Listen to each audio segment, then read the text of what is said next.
Virus Channel.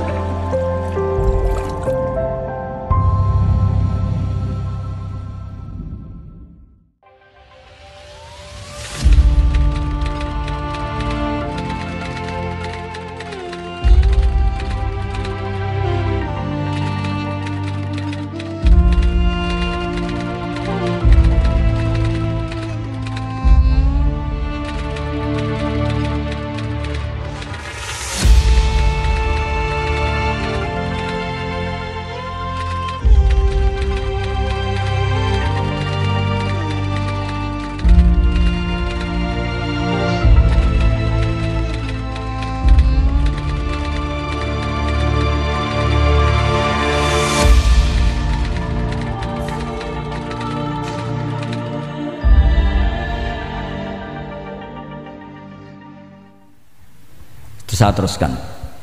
Jadi perdebatan di fikih itu sebetulnya semuanya itu rasional. Karena fikih dibangun di bawah qaidatul fikhi, qawaidul fikhi dan usul fikih. Dan semuanya itu muktabas atau multamas atau makhud min Rasulillah sallallahu alaihi wasallam. Sekarang saya beri satu analogi. Pernah ada satu kejadian Rasulullah sallallahu alaihi wasallam menghentikan la yusalliyanna ahadukum illa fi Bani Quraidah. Kamu jangan sholat asar kecuali sampai Bani Quraidah. Kira-kira saya ngomong sama santri, kamu jangan sholat asar kecuali sampai Lirboyo. Sebelum sampai Lirboyo ternyata kadati samsu antaghrubah, matahari hampir tenggelam. Fariqun minhum, sebagian dari sahabat milih sholat di tengah perjalanan meskipun itu belum sampai Lirboyo. Alasannya musaro'ah fil waktu supaya tidak kodok. Yang sebagian milih sholat di Lirboyo meskipun ba'da antaghrubah samsu, meskipun matahari sudah tenggelam. Ketika dilaporkan ke Rasulullah itu falam ya'nif, ada yang baca falam yu'annif wahidan, tak baca dua kali karena ini nanti bisa jadi debat kusir. Sama bacanya ya'nif apa yu'annif nggak tahu, pokoknya saya baca dua kali. Kalau baca sampai tiga kali yang tiga salah karena memang pilihannya hanya dua. Kalau ada pilihannya tiga tak baca sampai tiga kali. Nabi tidak menyalahkan salah satunya. Yang satu pakai konstitusi yang namanya asar itu ya qabla antaghrubas samsu. Yang satu cara berpikir Nabi jelas mansus harus di Bani Quraidah.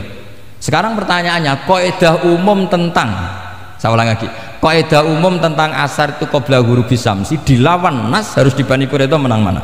Nas sama kaidah umum. Kira-kira kalau kamu menang nas. Tapi pertanyaannya, nas itu butuh mahal. Tentu boleh seperti itu. Asumsinya Nabi adalah jangan-jangan sampai sana memang belum huruf samsi. Maka makna yang mesti benar adalah aisari'u fil masjid. Kamu harus tergesa-gesa jalannya sehingga potensi menangi asar di Bani Quraidah. Jadi unik. Terus itu difahami pentingnya musaro'ah fil iktida. Jadi kalau anut Kanjeng Nabi harus musaro'ah. Nah, musaro'ah ini pula yang menjadi basis fikih. Makanya ulama dulu kalau ngarang fikih itu gampang sekali. Kalau orang tidak paham aja nggak bakat wali. Bila fikih itu gampang sekali. Bagi yang gampang maksudnya, sama tidak usah itu. Hadis sangat terkenal yang selalu dibawa oleh para ulama, hadis muttafaq alaih tentang tema tidak sholat asar kecuali di Yahudi Bani Quraidah. Tadi sudah dibahas? Oke. Kalau itu saya punya satu pertanyaan. Ya, la yusalliyanna ahadukumul asra illa fi Bani Quraidah. Jangan sholat asar kecuali di Bani Quraidah. Pertanyaan saya. Waktu Nabi menyampaikan itu, kemudian kok prakteknya jadi dua berbeda, betul ya? Dua berbeda prakteknya. Pertanyaan saya, apakah Nabi waktu menyampaikan menginginkan dua-duanya atau menginginkan salah satunya? Paham pertanyaan saya? Paham atau tidak paham? Paham atau tidak paham? Oh, saya ulangi. Kan Nabi katakan jangan sholat asar kecuali di Bani Quraidah, gitu ya. Ternyata begitu sahabat pulang ke Nabi kan ternyata prakteknya ada dua. Yang satu benar sholat asar di Yahudi Bani Quraidah dan waktu asar sudah habis. Yang satu sholat di jalan, belum nyampe Yahudi Bani Quraidah dan sholat di jalan. Pertanyaan saya, apakah Nabi waktu bersabda sebelum berangkat itu, apakah Nabi menginginkan dua-duanya atau salah satunya? Lah, ini dianalisa ulama, Ustaz. Bukan begitu.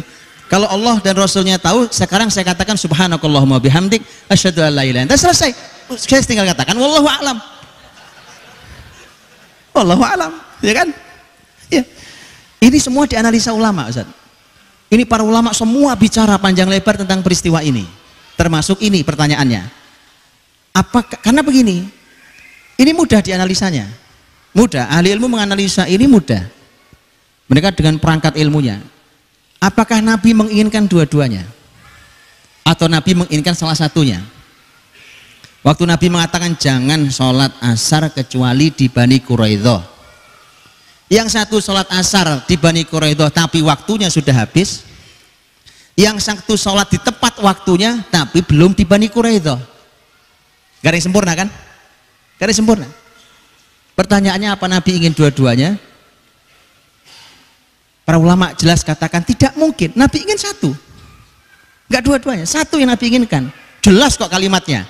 Jangan sholat asar seorang pun di antara kalian kecuali di Bani Quraidah. Nabi satu. Yang Nabi inginkan satu. Lah terus kenapa ketika yang Nabi inginkan satu kemudian pecah jadi dua? Lah terus kenapa Nabi menyikapinya dengan senyum? Nggak dikomentari, nggak dibilang kamu salah, kamu benar. Terus kenapa? Apakah kemudian di peristiwa seperti ini masih relevan antum mengatakan bahwa kebenaran itu satu dan tidak berbilang? Al-haqqu wahidun la yata'addad. Saya hormati ini kalimat para ulama. Baik, tapi bolehkah kita berkata, apakah kemudian di peristiwa seperti ini kemudian antum menggunakan kaidah ini, kebenaran itu satu, Pak, tidak berbilang? Oke, pertanyaan kedua. Apakah Nabi akan membiarkan ketika terjadi sebuah kemungkaran? Di depan mata Nabi ada kemungkaran, dibiarkan? Disenyumi? Mustahil. Itu kaidah-kaidah dalam Islam. Kalau Nabi senyumi berarti apa berarti? Hah? Kalau Nabi senyumi apa artinya? Tidak mungkin mungkar. Betul nggak? Antum nyambung dengan saya? Tidak mungkin mungkar, betul? Nabi mustahil membiarkan sebuah kemungkaran. Mustahil. Kalau ada kemungkaran di depan mata Nabi, pasti langsung oleh Nabi ditegur. Pasti. Tetapi ketika Nabi senyumi dua-duanya,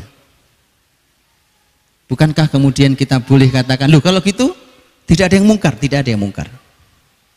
Tapi berbeda loh Pak, Nabi maunya satu loh. Itulah indahnya. Itulah indahnya. Kenapa? Lihat, dua-duanya tidak ada yang sempurna. Tadi saya bilang, yang sholat asar di Bani Quraidah waktu asarnya habis, yang sholat tepat waktunya belum habis waktunya tapi belum sampai Yahudi Bani Quraidah.